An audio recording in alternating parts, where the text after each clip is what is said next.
देव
नमो सकल गर्भोद भवा नमो चित्त चालक भावा नमो विष्णुमूर्ती देवादी देवा श्री विठ्ठला पांडुरंगा करू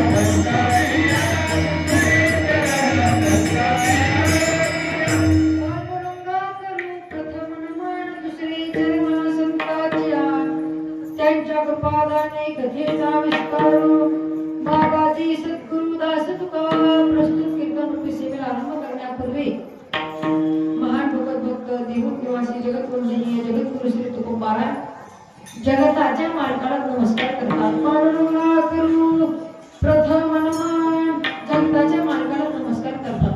प्रश्न निर्माण होतो, देवाला नमस्कार का करत असतील, कशा करता करत असतील, का गरज पडली म्हणून करत असतील, बाकीचे देव नाहीत का नमस्कार करण्याकरता, हाच देव का, असा जर प्रश्न निर्माण केला तर त्याचं उत्तर तुकोबाराय देतात. कशा करता नमस्कार करावा, का बरं नमस्कार करतात, तर त्याला तुकोबाराय कारण सांगतात.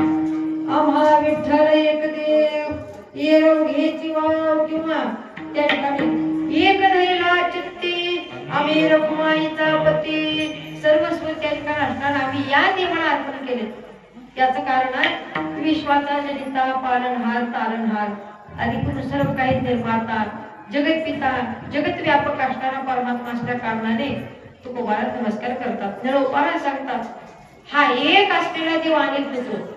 कशा करता, जड जीवाचा उद्धार करण्याकरताच की, बाकी कशा करतात तर त्या ठिकाणी असणार कशा करता, एक असलेला देव अनेक होतो आणि काही काही त्या ठिकाणी असणारे पदार्थ आधी करून जीव निर्माण करतो.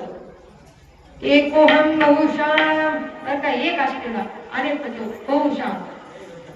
निरोपारा सोप्या भाषेमध्ये सांगतात, काय करतो, कशा कशाची निर्मिती करतो, निरोपारा सांगतात. एकरे निकंठेचे म्हणून यायने एकरे निकंठेचे म्हणून यायने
तारांगणे पंचही महाभूते भौतिक भिन्ने भिन्ने हो ऐसा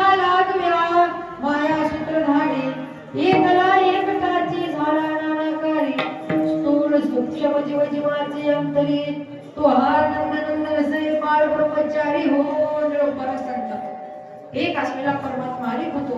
एकलेनी कंठेचे म्हणून आयेने केले निर्माण 14 भुवने, 14 भुवने निर्माण केले. गगन चंद्र सूर्य मेघ तारांगणे पंचली महाभूते भौतिक भिन्ने भिन्ने हो.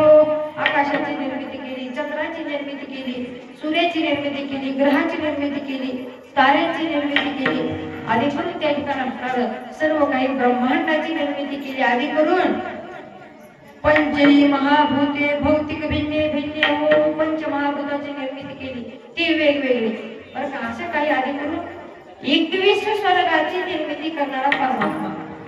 21 स्वर्गात धरिले सत्ता मात्र पुरिया, जेने हे विश्व निर्मिले महर्षी देवा संस्थापिले. 21 स्वर्गात धरिले सत्ता मात्र पुरिया, स्वर्गाची निर्मिती करणारा आणि ब्रह्मलोकाची निर्मिती करणारा नव्हे, जगन्मित्या ब्रह्मदेवाची निर्मिती याच्यापासून झाली. म्हणून त्या ठिकाणी एक असलेला अनेक होतो, सर्व काही निर्माण करतो, पण मायेच्या आधाराने निर्माण करतो. मायेच्या आधाराने निर्माण करतो, मायेचा आधार देतो.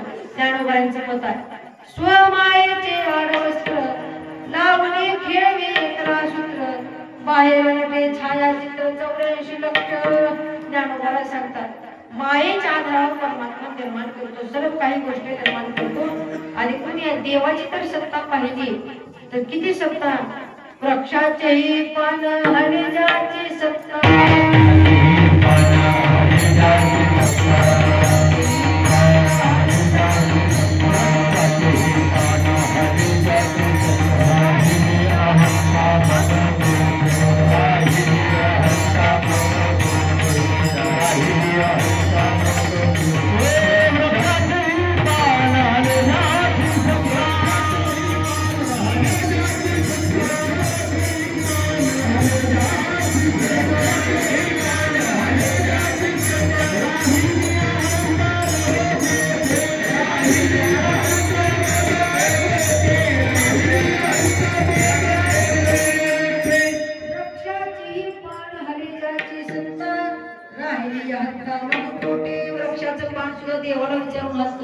आणि पण आपल्यासारख्या सामान्य जीवाला काहीतरी हालचाली करायची असेल तर याच परमात्म्याला विचारावं लागतं. आणि पण याच परमात्म्यापासून सर्वांची निर्मिती झाली.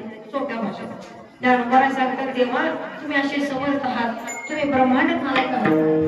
ऐसा तू समर्थो तुम्ही जगाचा नातू आणि गगनाईशी साक्षीभूत तोय मी. देवाला बोलतात आणि पण ज्ञानोबा सांगतात, समर्थ आणि पण ब्रह्मांडाचा जनी चालक मालक हाच. ऐसा तू समर्थ ब्रह्मांडाचा धनी वर महे जोडणी शरणारो. ब्रह्मांड धनी विश्वज्ञ काष्टा कारणाने अनेकाची स्तुती आम्हा ब्रह्महत्या एका बाजूने त्या पांडुरंगा. सर्व काही चालताची तर बाकीचं कशाला जायचं म्हणून एका बाजूने त्या पांडुरंगा. प्रमाणच आम्हाला पांडुरंग परमात्मा, दुसरं काही प्रमाणच नाही. म्हणून त्या ठिकाणी असतं तुकोबा काय करतात, पांडुरंगा करणो प्रथम दुसरे चरण संतांच्या त्यांच्या कृपादाने कथेचा विस्तार. बाबाजी सद्गुरुदास तुका ओम नमो ज्ञानेश्वर.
दयाळ तुमचा अनुग्रह लादलो पावन झालो चराचरी दुसरे चरण संतांच्या प्रथम नमस्कार जगपित्या पांडुरंग परमात्म्यास करून दुसरा नमस्कार मात्र महात्म्यांना करतात दुसरे चरण संतांच्या गुरुवर दादांना नमस्कार करतात हंडी महाराजांना नमस्कार करतात दुसरे चरण संतांच्या महात्म्याला नमस्कार करतात का बरं नमस्कार करतात महात्म्याला देवाला नमस्कार केल्यानंतर महात्म्याला नमस्कार का करावा कशा करता करावा तर त्या ठिकाणी आनंद कारणे तुकोबारा सांगतात त्यापैकी काही कारण तुकोबारा सांगतात का बरं नमस्कार करावा कशा करता नमस्कार करावा तर महात्म्याचा महिमाच असा आहे की महात्म्याचा अधिकारच असा आहे की सामान्य जीव सुद्धा त्या ठिकाणी असणार टिकत नाही महात्म्याच्या जीवाने परमार्थ करत असताना महात्म्याला शरण जावं शरण गेलं पाहिजे महात्म्याला कारण काय त्याच्यात आपलाच फायदा नमावे पाय हे माझे रुची आशीर्वाद हे तुमची महात्म्याचं जर दर्शन घेतलं तर आशीर्वाद रूपी कृपा आपल्यावर होते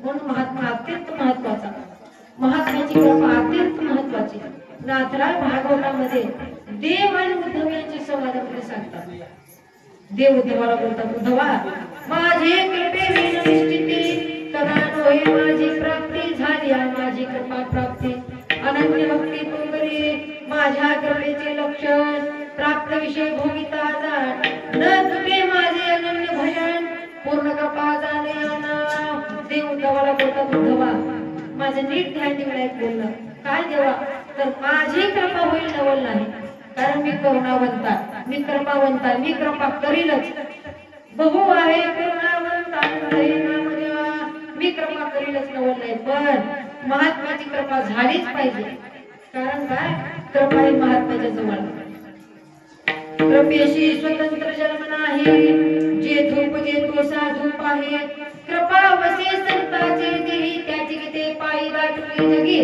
कृपा ही महात्म्याच्या जवळ आहे कृपा ही महात्म्याच्या अंकित आहे महात्म्याच्या जवळच कृपा मिळते म्हणून महात्म्याची कृपा झालीच पाहिजे मग काय करावं देवा कृपे करता तर त्या ठिकाणी असणारा तुकोबारा बोलतात नाथराज बोलतात माझी कृपा होईल नवल नाही पण महात्म्याची जर कृपा झाली उद्धवा तो भक्त आणि मी सदैव आनंदी राहील असं वरदानच त्या भक्ताला मी देतो सदैव आनंद राहील त्याचा कुठेही जरी जन्म झाला तर तो माझ्या शानाने राहील हे माझ्या कृपेचे लक्षण आहे बरं का महात्म्याच्या कृपेचे लक्षण सांगितलं माझ्या कृपेचे लक्षण प्राप्त विषय भोगिता जाण न तुटे माझे अनन्य भजन पूर्ण कृपा जाणयाना महात्म्याची जर कृपा झाली तर तो भक्त आणि मी हा देव एक स्वरूपच होतो वेगळे होते तुका म्हणे भेदा भेद केला हे राहत नाही भक्तामध्ये देवामध्ये राहत नाही तेव्हा महात्म्याची कृपा झाल्याशिवाय पूर्णच होत नाही म्हणून काय करावं लागतं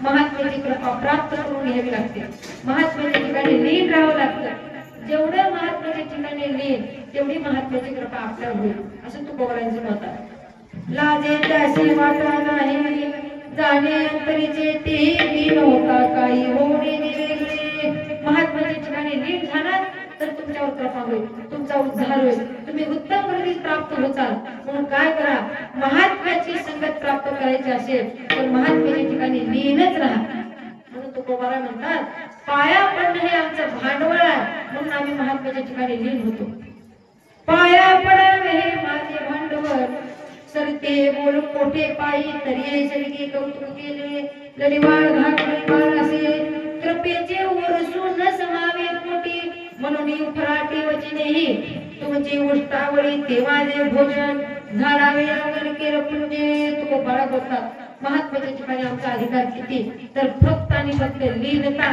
एवढाच अधिकार महात्म्याच्या जवळ आमचा अधिकार त्यांच्या पुढे आमचा अधिकार मोठा नाही म्हणून तुकोबारा काय करतात दुसरे चरण संतांच्या त्यांच्या उत्पादाने कधीचा विस्तार बाबाजी सद्गुरुदास तुका विठ्ठल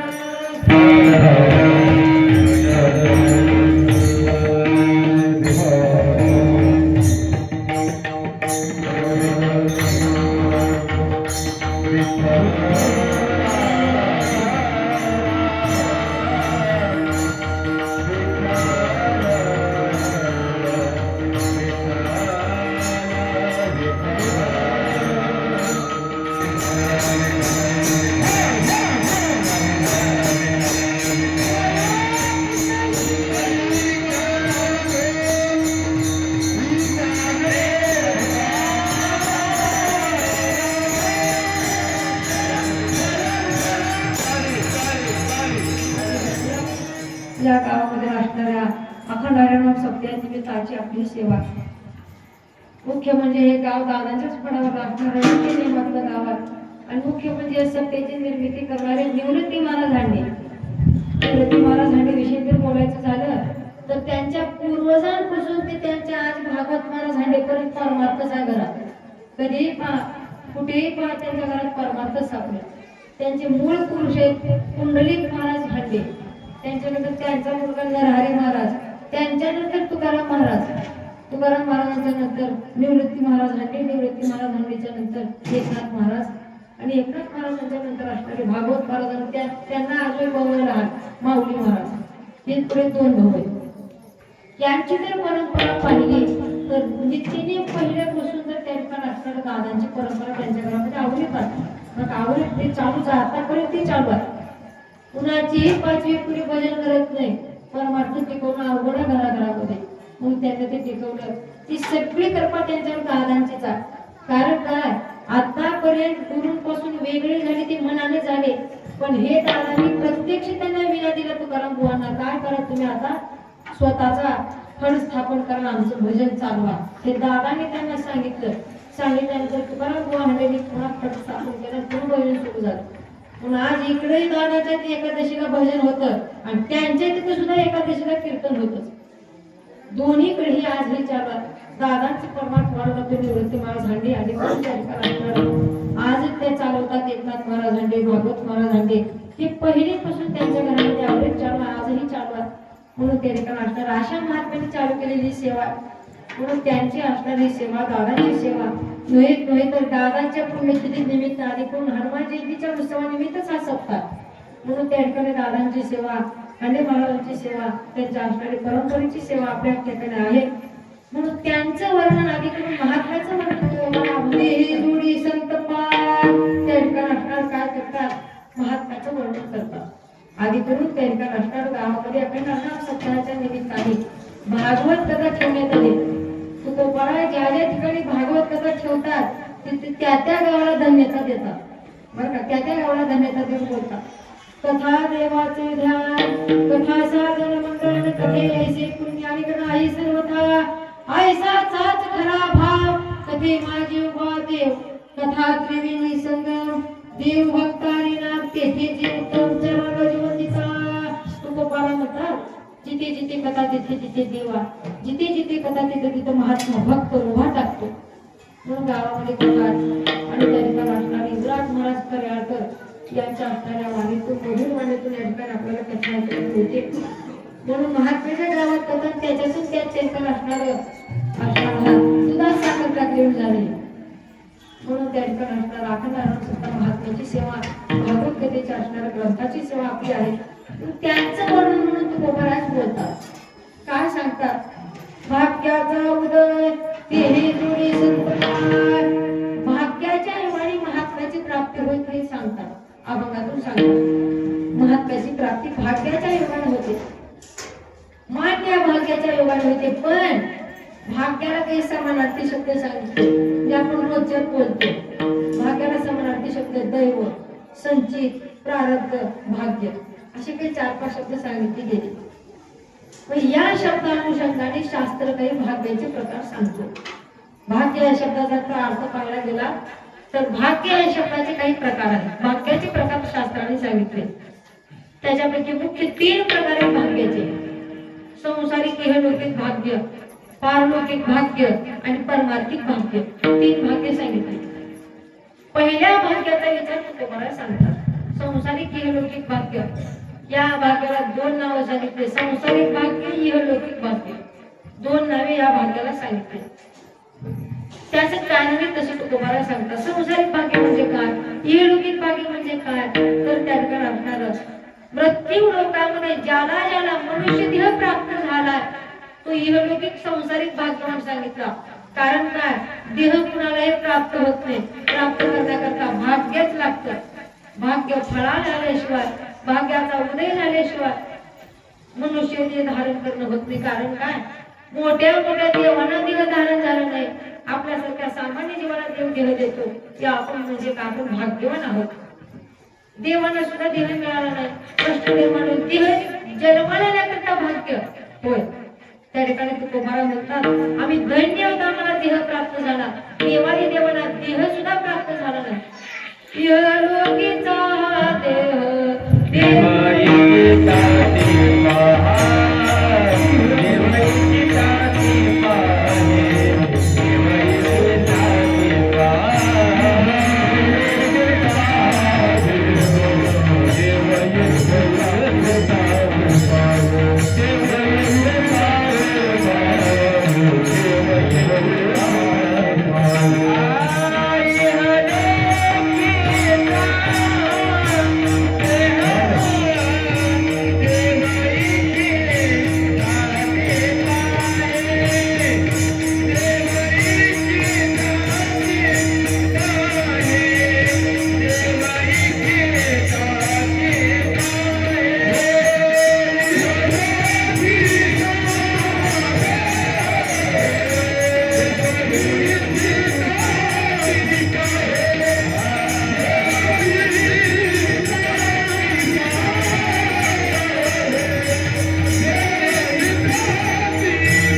लोकांमध्ये देह प्राप्त करण्याकरता देव लोकांनी देवाला हात जोडले.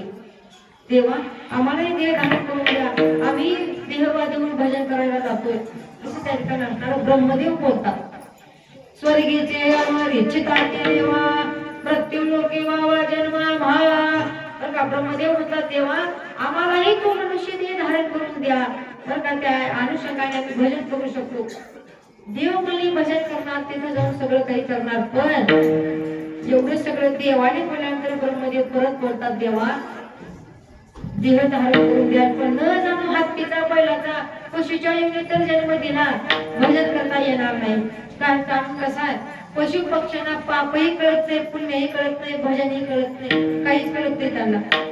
फक्त आणि फक्त सकाळी उठतात अण्णा करतात भटकंती करतात रात्री परत झोपतात, ते त्यांचा नित्यक्रम आहे. पशु पक्ष्यांना पापही कळत नाही, पुण्यही कळत नाही, भजन कळत नाही.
पशु पक्ष्यांना पापही कळत नाही, पुण्यही कळत नाही, भजनही कळत नाही.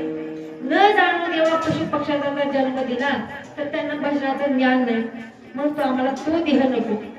न जाणून तुम्ही हत्तीचा जर जन्म दिला तर हत्तीला भजन करता येत नाही का, हातच नाही. चिमणी अशा सारख्या पंख असलेल्या प्राण्याचा जर जन्म दिला, पंख आहेत त्यांना हातच नाही, भजन कसं करणार, टाळी कसं वाजवणार. तर त्या ठिकाणी असणार तुकोबा युक्ती करून सांगतात की मनुष्य देहात जेवढं भजन घडतंय तेवढं कुठेही घडत नाही. याचे जन्मी घडे देवाचे भजन आणि कहे ज्ञान नाही कोठे दुसरीकडे नाही. हा जर देह धारण करायचा असेल तर संसारिक भाग्यवान व्हावं लागत, इहलौकिक भाग्यवानच व्हावं लागत देह धारण करण्याकरता. आणि त्यात देह धारण भारतामधल्या या भारत देशासारख्या देशामध्ये धारण करण्याकरता आनंद भाग्यवान लागतो माणूस. बरं का मनाचं बोलत नाही, देव उद्धवाला सांगतात भरत खटले नरदेह प्राप्ती हेतो परम भाग्याची संपत्ती तेही विवेक परमार्थी. त्या त्याच्या अवश्यवरती मी परमात्मा उद्धवा मनुष्य देह धारण कुठे होईल, पण भरतखंडामध्ये त्यातल्या संत भूमी महाराष्ट्रामध्ये देह धारण करण्याकरता त्या ठिकाणी असणारा आनंद अनंत मोठा भाग्यवान व्हावा लागतो. तरच त्या ठिकाणी असणारा काय आहे तर तो संसारिक भाग्यवान आहे, इहलौकिक भाग्यवान आहे. सांगण्याचं तात्पर्य देह धारण करण्याकरता हे भाग्य लागतं, इहलौकिक भाग्य लागतं. आणखी पुढे जाऊन सांगतात निस्ता देह धारण झाला म्हणजे त्या ठिकाणी असणारा तो भाग्यवान आहेच का तर नाही. देह धारण झाला वाचा नाही, भाग्यवान नाही. देह धारण झाला डोळा पांगळा, भाग्यवान नाही. देह धारण झाला त्या ठिकाणी बहिराचा आहे, आंधळाचा आहे, त्या ठिकाणी असणारा रूपमान असेल, भाग्यवान नाही. सुदृढ असे हात पाय तर असले तरच भाग्यवान, चांगले हात पाय असले तरच भाग्यवान. आणि तो भाग्यवान नाही. चांगले हात पाय लागतात, सुदृढ शरीर लागतं. कारण काय, जोपर्यंत शरीर आहे तोपर्यंतच भजन आहे. म्हणून चांगला देह धारण व्हावा लागतो. जवळ हे सगळं चित्त आहे, हात चालावया पाय, मुखे वाणी कानी कीर्ती, तव तू आपले स्वहित पाहि. त्या ठिकाणी असणार तुकोबारा सांगतात, जोपर्यंत हात पाय आहेत, जोपर्यंत त्या ठिकाणी असणारा सुदृढ देह आहे तोपर्यंतच बरं का त्या ठिकाणी असणारं भजन घडू शकतं. अन्यथा पुन्हा भजन नाही बरं का. सुदृढ हात पाय आहेत तोपर्यंतच भजन, पुन्हा भजन नाही. म्हातारपणात भजन नाही. म्हातारपणी भेटी पडशी हात कपाळी लावून पैसे, म्हातारपणात चिंता माणसाला चिंतन होत नाही. म्हणून काय करावं, जोपर्यंत सुदृढ हात पाय आहेत तोपर्यंतच भजन. तरणा भाग्यवंत हरी कीर्तनात तोपर्यंत, आणि पुन्हा नाही. म्हणून सुदृढ हात पाय जोपर्यंत तोपर्यंतच तो इहलौकिक भाग्यवान आहे. आधी करून देह धारण करण्याकरता हे भाग्य लागतच, भाग्याशिवाय देह धारण होऊ शकत नाही. पुढे जाऊन सांगतात देह भाग्यवान लागतो. भाग्यच का लागतो, प्रत्येक गोष्टीला भाग्यवानच का तर त्या ठिकाणी त्याचं कारण सांगतात. भाग्याशिवाय संसारात आणि परमार्थात काही गोष्टी प्राप्त होतात, परमार्थात सुद्धा प्राप्त होतात. कशा काय प्राप्त होतात बरं का, उदाहरण देऊन बोलतात. एक दिवशी एक माणूस असाच गावामध्ये शौचात बाहेर बसला. तर शौचात बसल्यानंतर त्या माणसाने एक दैवानी माणसाने भाग्यवान माणूस हातात काडी घेतली आणि खड्डा करू लागला. खड्डा करत करत करत करत करत खोल झाला. खोल झाल्यानंतर त्या खड्ड्याला काही निब्बर लागला म्हणजे आणखीन खोदला. खड्डा खोदला तर काढली एवढा खोदला की तिथं हंडा निघाला सापडला. हंडा सापडला, वर काढला हंडा, बाजूला ठेवला. बाजूला हंडा ठेवल्यानंतर त्याच्या हंडाचं कापड काढलं तर कधी सोन्याच्या मोहरा, हिरे, मोती, सोन्याचे हार अलंकार सापडले. सापडल्यानंतर त्या माणसाला आता आपण कशाला नेमू वारकरी, कशाला धन आपल्याला लागते म्हणून तिथं तसा झाकला, माती झाकली, जशा तसा खड्डा बुजवली जमीन, वर एक दगड ठेवून गेल्यानंतर जाता जाता शेजाऱ्याला जे पातळी म्हणून शेजाऱ्याला सांगितलं जाता जाता. असं तर कोण सांगत नाही, शेजाऱ्याला पण यानं सांगितलं, अहो मला सोन्याच्या मोराचा हंडा सापडला, पण मी आता काही पेरापणा केला आणि मी तिथंच लपवला. वरी असा असा तेरका असणार चपटा धुणा ठेवला, मी तिथं हंडा सापडला मला. आणि शेजाऱ्याला सांगितलं. शेजारी पाठ कोणच उठत नाही म्हणून शेजारी आणि शेजाऱ्याचं पोरग हे दोन्ही निघाले हंड्याच्या शोध. जिथं तिथं हंडा होता, कोण पाहिली तिथं खड्डा केला, उतरलं हंडा सापडला, बाजूला ठेवला. दोन्ही लोकांना हाताने पुढं बाजूला ठेवल्या, हंड्याचं झाकून उघडल्या मधून सापण विंचू बाहेर येऊ लागले. सापण विंचू दगड कोळशी मध्ये भरलेले वाकून पाहिलं हंड्यात. सर्प विंचू दिशे धन अभाग्या कोण, धन अभाग्या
ह्याच्या नेऊन दारात काय करू, कौलं उघडू, ह्याच्या छतावर जाऊ, आपल्या ठिकाणाच्या छतावर जायला येते, तिथं जाऊन याची कौलं काढून मध्ये आपण सर्प याच्या घरात टाकू.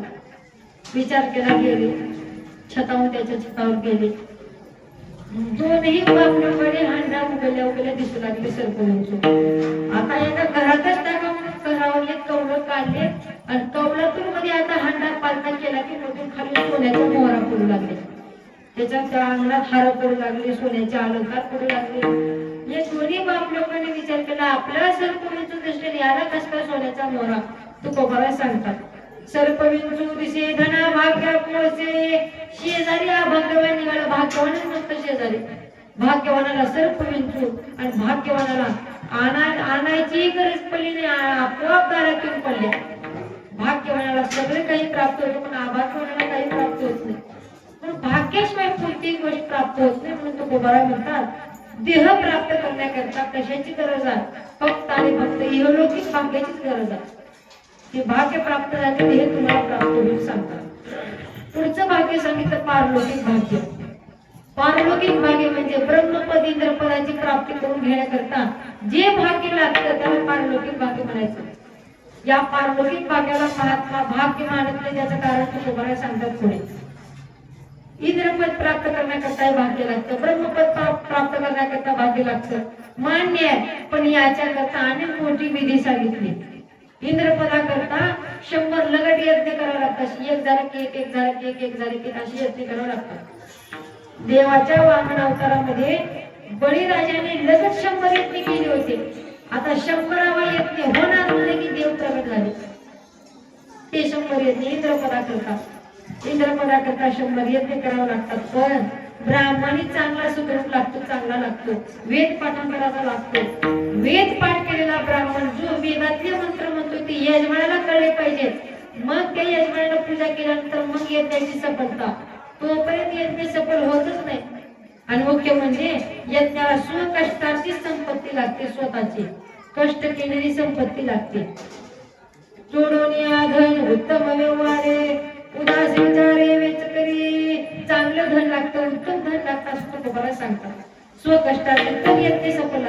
आणखी पुढे जाऊन सांगतात, आणखी काय तर ब्रह्मपदाकरता 100 ब्राह्मणाचे जन्म घेऊन ब्रह्मकर्म करावं लागतं, तरच त्या ठिकाणी असणाऱ्या ब्रह्मपदाची प्राप्ती होईल, अन्यथा होणार नाही.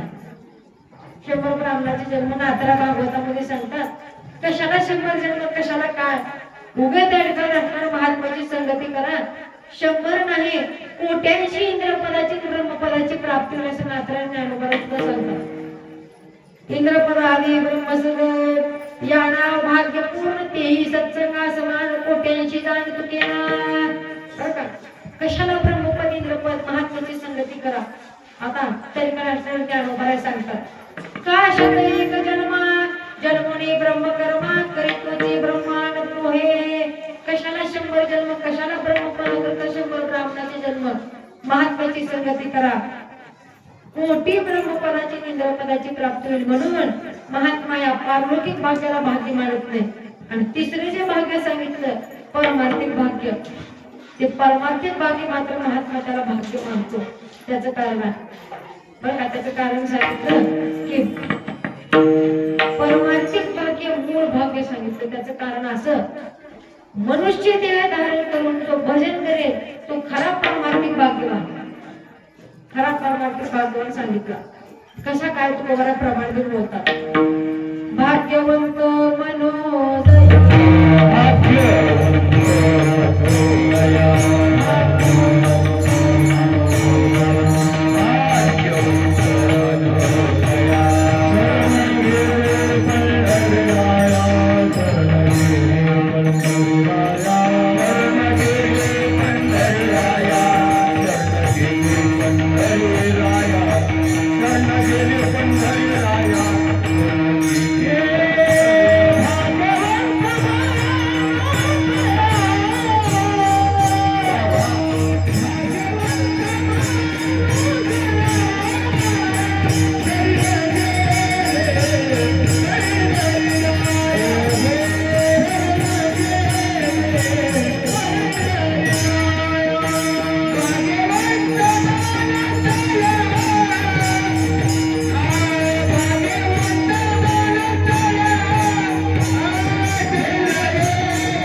मनुष्य देह धारण करून जो परमात्म्याला शरण गेला, भजन करू लागला, परमार्थात गेला, तो खरा भाग्यवान.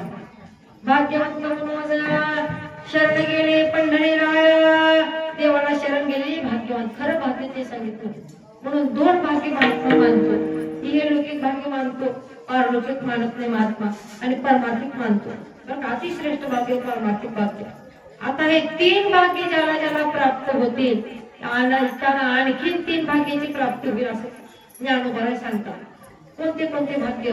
ज्ञानाचे भाग्य, भक्तीचे भाग्य, वैराग्याचे भाग्य. हे तीन भाग्य, हे तीन आधी जे प्राप्त झाले की आपोआप प्राप्त होऊन जाईल.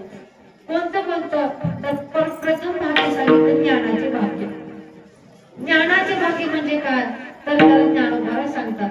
ज्ञानाचा डोळा डोळसा, तो डोळसा सेवेशा, हे स्तुतीत नोहे भवसा, भाग्याचा तो ज्ञानोबा म्हणतात. कोणतं ज्ञानाचं भाग्य आहे? जे श्री गुरूंनी मला दिलं ते खरं सुरू ज्ञान सांगितलं, खरं ज्ञान सांगितलं. आधी पण करणार ज्ञान. जे श्री गुरूंनी मला दिलं, माझ्या श्री गुरूंनी मला दिलं ते ज्ञान, खरं ज्ञानाचं भाग्य ते आहे. कोणतं कोणतं? 7व्या अध्यायात ज्ञानोबा सांगतात. 7व्या अध्यायात पहिल्या पेजवर सगळं वर्णन. मज समग्रा ते जाणीसी ऐसे, आपले तहातीचे रत्न जैसे, तुझं ज्ञान सांगेन तैसे विज्ञानीसी, अर्जुना तया नाम ज्ञान, हेर प्रपंचे विज्ञान, तेच सत्य बुद्धी ज्ञान हे जाण. आता ज्ञानावगे हरपे, विज्ञान विशेष करते, ज्ञान ते स्वरूपे होणे जाईजे. बरं का? ज्ञानोबा सांगतात 7व्या अध्यायामध्ये वर्णन करतात कोणतं ज्ञान खरं आहे, कोणतं ज्ञानाचं भाग्य आहे. तर त्याकडे सांगतात. मज समग्र ते जाणीसी ऐसे, आपले तहातीचे रत्न जैसे. कोणतं ज्ञान खरं आहे? तर जे श्री गुरूंनी मला दिलं, आणि करून जे ज्ञान देवाला जाणणार आहे ते ज्ञान खरं, आणि करून वर करणारं ज्ञान नाही, खोल ज्ञान त्याला म्हणायचं ज्ञानाचे भाग्य. आणखी कोणतं? हे खरं ज्ञानाचं भाग्य आहे असं अर्जुनाला देव सांगतात. अर्जुना तया नाम ज्ञान, हेर प्रपंचे विज्ञान, तेच सत्य बुद्धी अज्ञान हे जाण. बरं का? अर्जुना हे खरं ज्ञान भाग्य सांगितलं, हे खरं ज्ञान आहे असं देव अर्जुनाला बोलतात. या ज्ञान भाग्याची तर प्राप्ती झाली, माणसाचा अज्ञानी दूर होतो आणि विज्ञानी दूर होतो. आता ज्ञानोगे हरपे, विज्ञान विशेष करते, ज्ञान ते स्वरूपे होणे जाईजे. तो प्रत्यक्ष भक्त तो जीव काय होतो? ज्ञानवंतच होतो. बघा, ज्ञान पूर्ण होतो. मग काय होतं? अज्ञानी जातं, विज्ञानी जातं. ही सगळी माहिती ज्ञानाच्या भाग्याची. बरं का? ज्ञानाच्या भाग्याची माहिती सांगतात. हे ज्ञान भाग्य सांगितलं, प्रथम झालं. आता दुसरं भाग्य सांगितलं ते म्हणजे वैराग्याचे भाग्य. बरं का? वैराग्याचं भाग्य. वैराग्य बोलायला स्वतः पण करण्यास खूप अवघड आहे. वैराग्याचं भाग्य अंगीकार करणं खूप अवघड आहे. कसं काय? वैराग्याच्या तर भाग्याचा अंगीकार करण्यास गेला जीव तर कशी अवस्था होते? तर एका महात्म्याचा अनुभव आहे. पुण्याजवळ एक नदी होती बरं का, मुळा मुठा नावाची नदी. आता ती नदी विरजून गेली. पूर्वीच्या काळात होती. त्या नदीच्या तीरावर आश्रम होता. संतोबा पवार नावाचे महात्मे. संतोबा पवार इथे राहायचे. बाजूला गाव. त्या गावामध्ये नवीन लग्न झालेलं नवरा बायको जोडपं जुनी राहायचं. नवरा थोडा रिकामी टेकडा होता. पत्नीला सारखं काम सांगायचा, बसून काही काम सांगायचा. सकाळी सकाळी गप्पा मारायला म्हणून पारावर बसायचा. 8ला घरी यायचा. 8ला घरी आलेला म्हणायचा झालं का नाही जेवण? तर संतोबा पवार होतो म्हणायचं. धमकी द्यायचं घरी. संतोबा पवार म्हणजे वैराग्याचा अंगीकार करणं मूर्ती मग. पण त्या पत्नीला असं भय वाटायचं की आपला तर बाबा संतोबा पवार झाला तर आपलं कसं, म्हणून ती पत्नी ग बसायची. काहीच बोलायची नाही, ग बसायची. भिवून स्वयंपाक करायचे लवकर. 1-2 वर्ष असं चाललं. जुनं झालं. आता जुनं झाल्यानंतर तरी निराशपणा तिच्या मनात तसाच. संतोबा पवार भिक्षा मागण्याकरता म्हणून आले आणि त्यांच्या दारातून उभा टाकले. उभा टाकल्यानंतर भिक्षा दे म्हणल्यानंतर ती आली मधून. त्या पत्नीने भिक्षा दिली संतोबा पवार. उदास दिसली म्हणून संतोबा पवार बोलले काय झालं बाळा तुला सांग. म्हणल्या पत्नी बोलायला सुरू झाली. म्हणजे आमचे मालक 8ला आता जाते तर 8ला घरला वापस येते तर आल्यानंतर घरी का नसणार झालं का नाही जेवायला तर संतोबा पवार होतो. संतोबा पवार नव्हती त्याला त्यांना माहित नव्हतं. म्हणून त्या बाईने आता त्यांना म्हणाली, असं असं सांगितलं. त्या संतोबा पवार म्हणजे, बाई तुम्ही एक काम करा, काय जा हो जा संतोबा पवार म्हणायचं, उठायचंच नाही म्हणजे त्या दिवशी झोपायचं, स्वयंपाक करायचा नाही. आणि त्यानंतर संतोबा पवार होतो म्हणलं, जा बाबा म्हणायचं घराच्या बाहेर. आता एवढं पाठिंबा बाईला भेटल्यानंतर मग आता त्यांचा संतोबा पवारांचा पाठिंबा भेटला. तसंच झालं सगळं. होतो संतोबा पवार म्हणला, नवऱ्याला लागला लागला बायकोनं म्हणजे आता वाच संतोबा पवार. काठी घेऊन बसली बाई बाजूला. काठी घेऊन बसल्याला भेव वाटलं. रागत पण करत रागायच्या भरात एक बाहेर बाहेर ठेवलं, एक घरात ठेवलं. जाऊ का? जावं हो म्हणजे पत्नीनं बाहेर गेली. गेल्यानंतर चलत ती गटुडे घेऊन निघाल्यानंतर सोबत तिथं संतोबा पवारांचे लांबून बघितले का झाडाच्या आड. तर संतोबा पवारांचे तिथं लिंबाचं झाड, लिंबाच्या झाडाचा पाला घेतला संतोबा पवारांचा ग्लासात काढला. त्या ग्लासामध्ये काढून कशा असतं त्याला लिंबाचा पाला पेला. त्याला वाटलं आता हा बाबा आपल्याला तर असलं पेला देऊ लागला तर आपलं कसं वाटू लागलं. उगाच चालू थोडं थंड झालं, मागांना थंड झालं. थंड पडल्यानंतर त्याला वाटू लागलं आपण उगाच पत्नीला काही बोलू, उगाच राग वाटू लागलं. पण आता विलाज नाही राहिल्यानंतर काही 2-3 दिवस झाले संतोबा पवार याला काही बोलणार आणि याला काही बोलणार. 4-5 दिवस झाले तर अंगाचा वास येऊ लागला. आता अंघोळ नाही, काय नाही, जेवण नाही, काय नाही, तसाच राहू लागला. त्याला म्हणलं, संतोबा पवार महाराज मला काहीतरी आंघोळीला काहीतरी साधन काय म्हणजे ती नदीवर थंडगार पाण्यात जाऊन आंघोळ करा. कपडे कुठे ठेवून ठेव म्हणजे माझ्यापाशी ठेव, माझ्या पाठाच्या खाली घालून ठेव म्हणल्यानंतर संतोबा पवार पडखर महात्मा, निवृत्ती महाराज सांगण्यासारखा पडखर महात्मा, नेत्याने मला कटस. आता कसा महात्मा आता आंघोळीला तिकडे गेला आणि वापस येणार. अर्ध्या वाटत आंघोळ करून येतच होता. आला अर्ध्या वाटत ते खालून पाठातले कपडे काढले, पुढे यज्ञाच्या वगैरे यज्ञात टाकले, जळून टाकले कपडे. त्याने पळत आला, महाराज माझे कपडे दिले म्हणजे यज्ञाला आहुती देऊन टाकली. आता तू असाच उघडा राहा. का बर? संतोबा पवार तर व्हायचं असेल तुला तर माझ्यासारखं उघडं राहावं लागलं म्हणजे उघडं. आता एवढं थंडीच्या दिवसात उघडं राहणार बरं मला बरं राहतो. मग जेवायला काय ते लिंबाचा पाला खायचा पहिले आपण. संतोबा पवार व्हायचंय, लिंबाचा पाला खा. मला नंतर आता लिंबाचा पाला खाल्ला एके दिवशी. त्याला वाईट वाटू लागलं. उगीच आपण पत्नीला बोललो, उगीच राग केलो, घराच्या बाहेर आलो तन पण करत. आता आपण घरीच जाऊ असा विचार करत रात्रीच्या अंगाला उघडा निघाला. पुढे काही लाईट नव्हत्या, तसाच भिंतीच्या आडन उजेडानं निघाल्यानंतर दारात जाऊन वाटत मध्ये त्याची पत्नी होती, ती काठी घेऊन झोपली होती. कारण काय आपले पती गेले ते गावाला गेलं तर गाव आपलं दारू वाजवत, कुणी आपल्या दारातून आपलं दारू वाजवत, मी तुमचे पती आहे म्हणून. तसे हे सांगून बाई काठी घेऊन झोपली होती. तर आता मध्ये झोपलेल्या बाई ह्याला वयातली काठी आहे. त्याने म्हणला दारू आलो घे म्हणल्या ती काठी वाजून पुढून ते आगळ राहायचं, ते आगळ वाजलं. आगळ काढून पुढे आता वाटलं पत्नी शाळ झाली. आता काढत जी काठी उगारली 10-12 जोऱ्यात त्याच्यातून उघडं बदल हाणला म्हणजे आहो तुम्ही आवय बसा म्हणल्या मग आता एवढं मोठं लागलेलं त्यानं बसला. हात जोडा बाई कधीच भांडण करत नाही. संतोबा पवार मला खूप आवडा म्हणाले. आपल्याला याच्यातून तात्पर्य काय घ्यायचंय? वैराग्याचा जर भाग्य अंगीकार करण्याचा प्रयत्न केला तर वैराग्य खूप अवघड. नाथाळ सांगतात, कुटुंबहारा कालवे अकल्पित न मिळे तरी कोरांना न करणे, ऐशी स्थिती वर्तने ते जाणणे शुद्ध वैराग्य.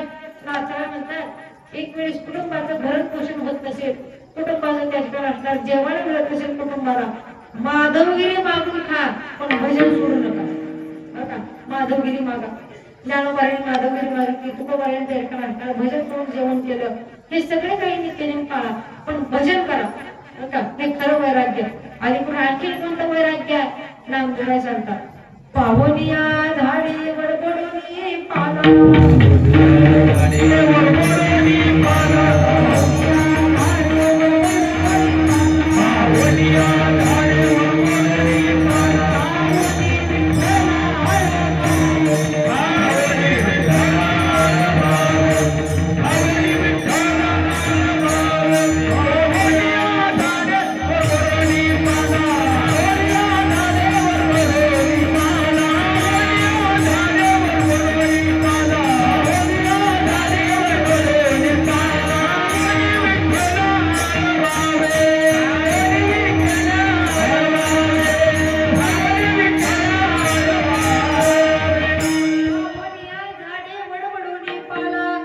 होणे विठ्ठला व्हावे नामदेवराय सांगतात.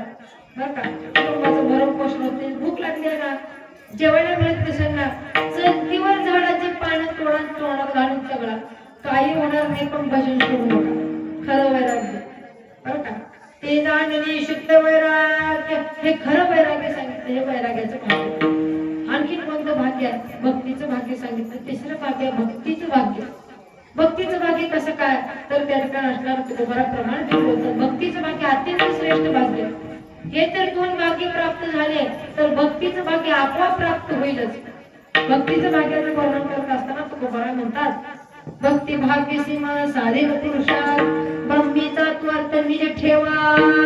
ज्या अनुषंगाने देव आपलासा होतो त्याला भक्ती म्हणायचं. आधी करून देवाशी सतत अनुसंधानित राहणे म्हणजे भक्तीचं भाग्य. येत तुझे ना तिची पहिली ना सरती माझी सहज स्थिती भक्तीत नाम. सतत देवाशी अनुसंधानित राहणे, देवाशी अनुसंधान प्राप्त करण्याकरता जे साधन आहे त्याला भक्तीचं भाग्य म्हणायचं. बरं का, भक्ती भाग्य सीमा साधे पुरुषात ब्रह्मीचा त्वर्थ निज ठेवा. निज म्हणजे काय, तर तुका म्हणे बीज रूपडे हे तत्व बीज. आणखी निज म्हणजे काय, बीज आणि फळाचे नाम सकळ धर्म सकळ पुण्य सकळ काळाचे वर्म निवारी शर्म सकळ हे बीज आणि निज. बरं का, या सगळ्याच्या एकाने कशाची प्राप्ती होते तर भक्तीच्या भाग्याची. बरं का, हे भक्तीचं भाग्य सांगितलं, वैराग्याचं भाग्य सांगितलं. बरं का, ज्ञानाचं भाग्य पाहिलं, इहलौकिक भाग्य पाहिलं, परमार्थिक भाग्य, पारलौकिक भाग्य, हे सहा तर भाग्य फळाला आले ते जोडे.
ते जोडी संत पाय भाग्याचा उदय, ते जोडी संत पाय विठोबा.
सर्वथा बरं का तुकोबाला सांगतात या साई बाकीचं फळ आले तर महात्म्याची भेट होईल. मग महात्म्याची भेट झाल्यावर काय होईल हो बरं का प्रश्न निर्माण होईल. महात्म्याची भेट भाग्याच्या योगाने होते मान्य पण भेट झाल्यानंतर काय होईल सांगा.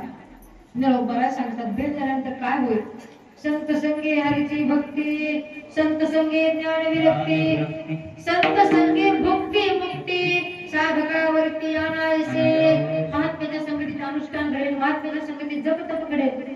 जप तप करवेल अनुष्ठान देह ध्याता धरवेल निज ध्यान नेह ज्ञाता विवर्जित ज्ञान ज्ञानाधानाचे मूळ साधू जनो.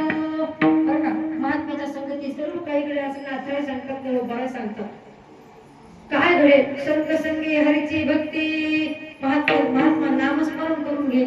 संत संगे ज्ञान विरक्ती ज्ञानाची प्राप्ती होईल. संत संगे भक्ती मुक्ती साधकावरती आणायचे. महात्मा भवसागर तारून येईल तुम्हाला. हे सगळं कशा करता तर साधकाला वर आणण्याकरता म्हणजे साधकाला भवसागर तारून येण्याकरता. हे सगळं काही महात्म्याच्या संगतीत घडेल. म्हणूनच ये कोण यान ठुमाथा मरणा वाचुनी सर्वथा. म्हणून महात्म्याच्या जवळ मी कधीही उठणार नाही. सदैव महात्म्याच्या जवळच नाही सदैव महात्म्या पाशी नाही असं तुकोबाला सांगतात. काही झालं तरी मी महात्म्याच्या जवळ उठणार नाही असं तुकोबारांचं मत आहे. मरणा वाचुनी सर्वथा का उठणार नाही तसा महात्म्याचा महिमाचा महात्म्याच्या जवळ न उठण्याचं कारण आहे. महात्म्याच्या जवळ राहणं अत्यंत चांगलं. कारण महात्म्याच्या संगतीत राहणार जे ज्ञान कुणाच्याच संगतीत नाही ते ज्ञान महात्म्याच्या संगतीत आहे. महात्म्याच्या भेटीचे फायदे नाथाळे सांगतात बरं का. नाथाळ्यांचा स्वतःचा अनुभव एका गावामध्ये अशीच गरीब आई आणि त्यांचा मुलगा त्यांचे दोघ जण असं सावकाराची सावकार सगळ्यांनाच आमंत्रण दिलं गावात. पुरणपोळीचं जेवण कुरड्या पापड भजे आमटी भात सगळं खायला जेवायला चांगले पंचपक्वान्न. सावकार होता. जुन्या काळात सावकाराचे जेवण म्हणले की लोक सगळी जायची जेवायला. आमंत्रण असले तर असं चांगलं जेवण राहायचं. आणि कधी तर पोळ्या व्हायच्या गावात. अशी एकदाच पोळ्या झालेल्या गावात सगळं गाव जेवायला गेलं. गरीब घरची हे दुनिया मायलेक गेल्यानंतर त्यांच्या नाश्त्याला जेवायला बसलं. ह्याला दूध मागितलं याची आई काय करायची पाण्यात गव्हाचं पीठ मिसळून याला द्यायचं. दूध जन्मल्यापासून दूध द्यायचं तेच. त्याला दुधाची चव माहित नाही काय माहित नाही. तर दूध पेलं गोड लागलं. हे काय दूध आहे म्हणला. वाणाऱ्यानं म्हणलं दूध आहे. आई दूध नाही म्हणला. एक आमची आई आम्हाला दूध वेगळे देते. हेच खरं दूध आहे खरं गाईचं दूध आहे म्हणल्यानंतर दूध यानं पेलं. पोळी खाली सगळ्याला जेवण आवडलं. रोज असंच जेवण वाटलं. घरी येऊन सकाळी जेवणाकरता म्हणून आईने ताट वाढलं तर म्हणला मला हे नव्हे मला पुरणपोळीच पाहिजे दूधच पाहिजे म्हणून. डोळे झाक दूध देते म्हणजे आईने ती गावाचं पीठ नसून की असं दिलं वास बघितला. हे दूध नाही गोड राहते ते दूध द्या. आईने म्हणजे आपण घरी करते तुला एवढं चांगलं कुठून देणार खायला. नाही मी आम्हाला उपोषण करणार मला हेच पाहिजे जेवायला. शेजाऱ्या पाजाऱ्या आणलं जेवायला करून दिलं. परत दुसऱ्या दिवशी मागणी पोळीची. तिसऱ्या दिवशी असंच कंटाळून गेली की आई पोराला नीट घेतलं. पैठणला गेले. पैठणला नाथाळ्याकडे गेले. नाथाळ्याकडे गेल्यानंतर नाथाळ्यानं म्हणजे मग आमचं पोरं रोज पोळी मागते. बाई टेन्शन घेऊन नका आज पण पोळीचा म्हणजे जेवून घ्या. पोरानं तिथं जेवण चांगली वाटली. सावकाराच्या घरच्यापेक्षा इथं चांगली वाटली पोळी. महात्म्याच्या जवळ तूप राहते जास्त खायला म्हणून दादाच्या कडे सुद्धा तूप आहे आपल्याला जेवायला. चांगलं जेवायला लागलं. पोळ्या चांगल्या लागल्या. आता पुण्यतिथी दिवशी दादाच्या पुरणपोळीचं जेवण चांगलं वाटलं. इथंच राहू वाटलं. इथंच म्हणलं आई मग इथंच राहणार. नात्रा मी राहू दे इथंच राहू दे. पोराच्या मनात विचार आला आपल्याला आता इतर येणार धुणे भांडी घर पुसणं झाडणं लोटणं सगळं आपल्यालाच. आपल्या आंगल्यात काही येऊन आताच करावं बोलावं. पोरं पटकऱ्या म्हणलं पोरग आई मी इथं राहणार नाथराय मी इथं राहणार पण काही काम करणार नाही. 3 टाइम पुरणपोळी जेवणारच झोपणार म्हणलं. बरं राहिलं रोज पुरणपोळी 3 टाइम पुरणपोळी दूध सगळं पंचपक्वान्याला रोज जेवायला नाथराय देऊ लागले. जेवत त्या ठिकाणी असणार. असा काळ निघाला नाथरायांचं भावार्थ रामायण चालू होतं. भावार्थ रामायण लिहित असताना अर्ध आलं की नाथरायांचं त्या ठिकाणी आजार पण लागला. आता कोण लिहिणार मनात विचार आला. पोरग गेलं जवळ गेल्यानंतर तर हातातील लेखणी घेतली आणि लेखणीने लिहू लागला. त्या पोराचं नाव गावोबा. भावार्थ रामायणाची अर्धी रचना केली त्या गावोबाने. रोज पुरणपोळी खाणारं पोरग महात्म्याच्या संगतीत राहिलं. आज अर्ध रामायण म्हणून काढलं. महात्म्याची संगती कशी असेल विचार करा. म्हणून तुकोबारा म्हणतात येथून या नठून माता मरणा वाचून सर्वता इथून उठणार नाही. त्याचं कारण आहे महात्म्याच्या संगतीत सर्व काही लाभाची प्राप्ती होईल. सर्व काही भाग्याची संत संगतीचे काय सांगू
तुमचा देह राहील इथे बरं का. तुमचं सगळं काही इथे राहील पण तुमचं मन महात्म्याच्या चरणावर राहिलं पाहिजे. तुकोबा लगेच करतात होई बळकट माझ्या मनातून दे. मनाला उपदेश करतात काहीतरी चांगलं सांगतात मनाला बरं का. काय बोलतात मनाला तर त्याकडे असणार म्हणा मी महात्म्याच्या जवळ राहिल्यानंतर तू महात्म्याच्या जवळ राहा बरं का. कुठेही जाऊ नको तिथेच राहा. कारण काय मन माशी सारखं आहे. माशी सगळीकडे फिरते फिरते फिरते कुठेही फिरते पण विस्तवावर बसत तसं मन आहे. सगळीकडे फिरते पण परमार्थात घुसत नाही पटकन. कारण त्याला माहित आहे माशीला माहित आहे मी तर विस्तवावर बसले तर माझं मरण आहे.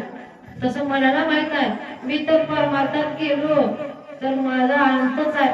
सगळं काही मी त्या देहाच्या इंद्रियाच मनावर आहे. आता कुठे धावले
मनाला उपदेश करतात. मना तुका म्हणे मना सांगतो विचार धरावा निर्धार दिसेंदीस.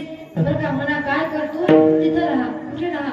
महात्म्याच्या जवळ राहा, देवाच्या जवळ राहा, तरच उद्धार आहे अन्यथा उद्धार नाही आपला, असं तुकोबाराय मनाला सांगतात. आधी करून मी तर देवाच्या भेटी करता गेलो तर तिथं राहा.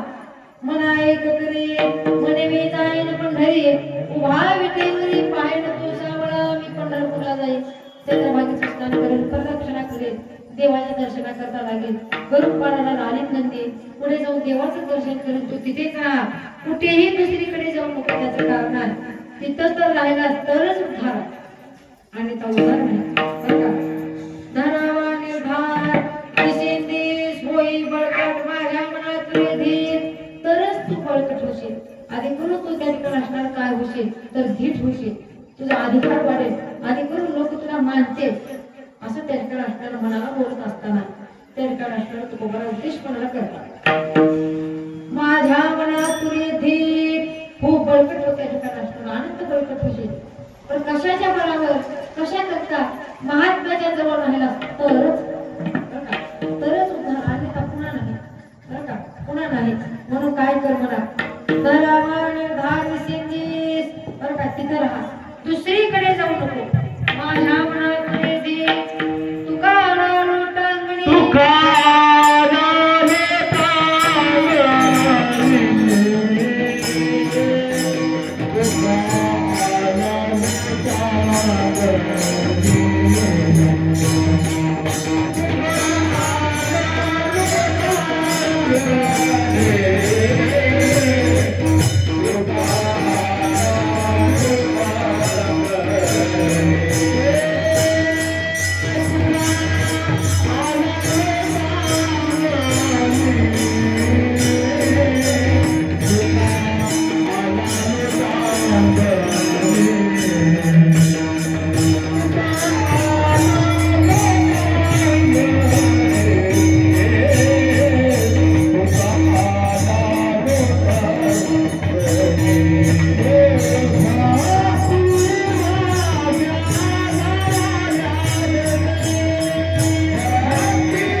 करून अशा महात्म्याच्या ठिकाणी मी नतमस्तक झालो.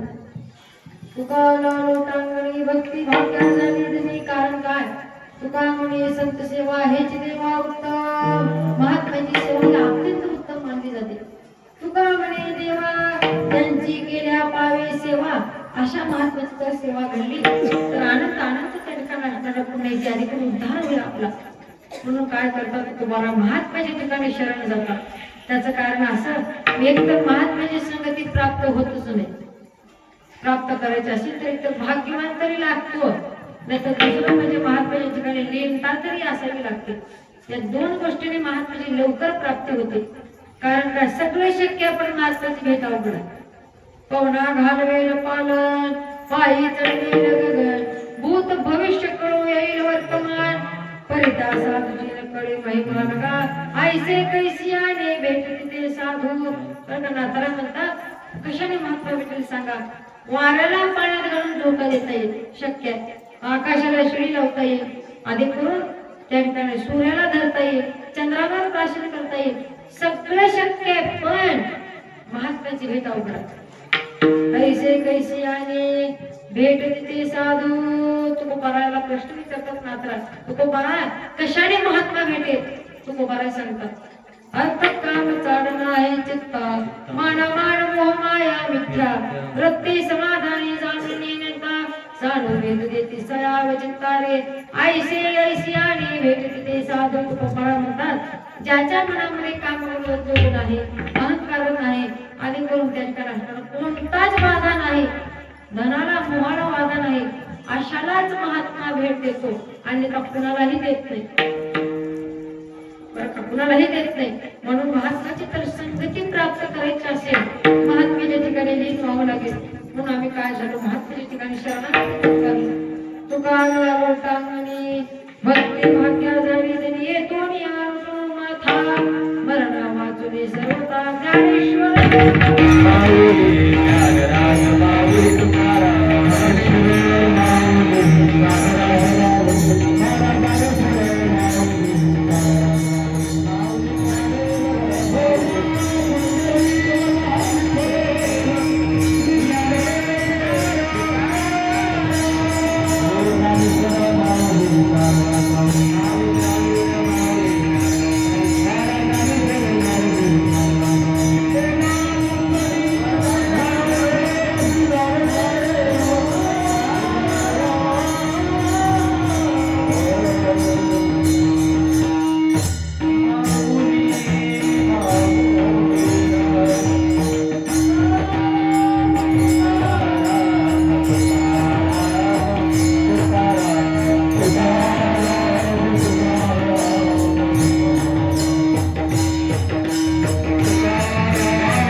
प्रसादे काही पुण्य मज क्षमा करणे संतीत अनुभूती युक्ती तो या उपदेश तुमचे बरे बरे विशेष तुमचे कृपेचे पोषणे जन पूजन मी तुका म्हणे विठ्ठल जय जय विठ्ठल जय विठ्ठल जय जय विठ्ठल जय विठ्ठल जय जय विठ्ठल